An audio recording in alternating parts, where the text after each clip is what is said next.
understand that when we can rejoice with those who rejoice, we can mourn with those who mourn. But ultimately, you're sort of blaming the people that are happy today and saying you don't get the right.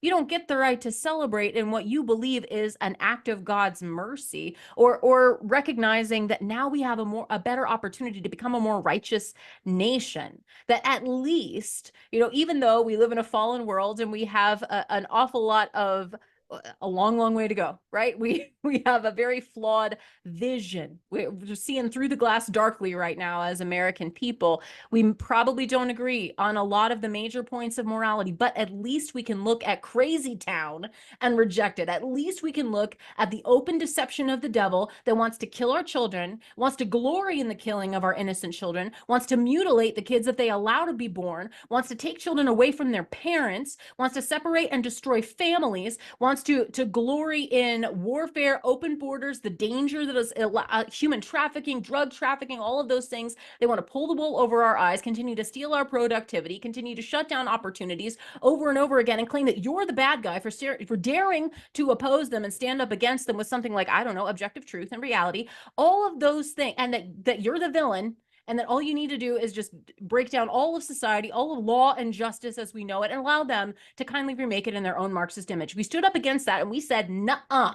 We said, no, not on our watch. That is a righteous thing. At least that was a righteous thing. And we have the right, and I think it is an objective good, to stand up and say, yes, Lord. Yep. Yes. We have to recognize deliverance. That was a shorter way of saying it. Yes. I was thinking of, we've been, my family's been going through Deuteronomy here lately in our morning devotions. And part of the problem of the Hebrews in the wilderness was they didn't recognize their deliverance. Mm. There was a sizable portion of them that were, hey, you know what? We were okay in Egypt. We had onions, Yeah. Oh, for the cucumbers of Egypt. Yes. So like you have to recognize deliverance. And I think there's an element of gratefulness that needs to happen there. That doesn't mean that everything's perfect. A lot of times after the deliverances of the judges in the Old Testament, things went horribly wrong. Gideon goes and makes a golden ephod and it becomes an idol in his house. There's a lot of things that can happen, and that doesn't justify everything there. It also does not negate what God did through Gideon. And I think that's worth celebrating.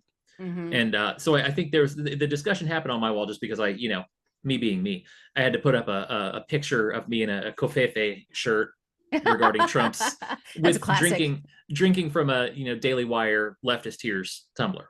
Okay. Why not? It doth overflow. It was funny. It was funny to me. So there was that, and I got some pushback on it immediately.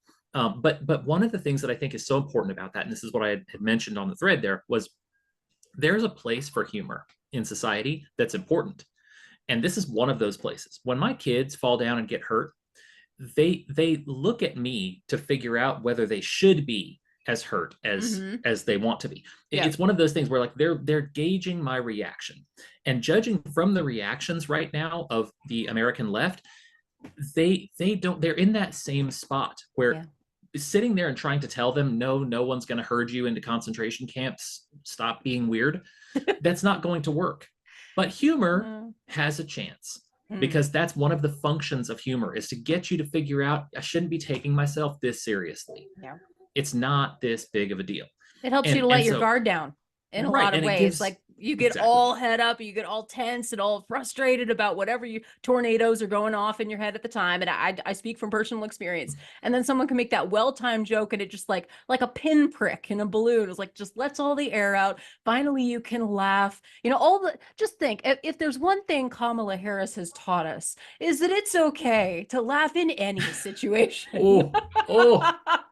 And this is it. In the face of defeat, can we not all just laugh? Shall we not? If you tickle us, do we not laugh? Yes.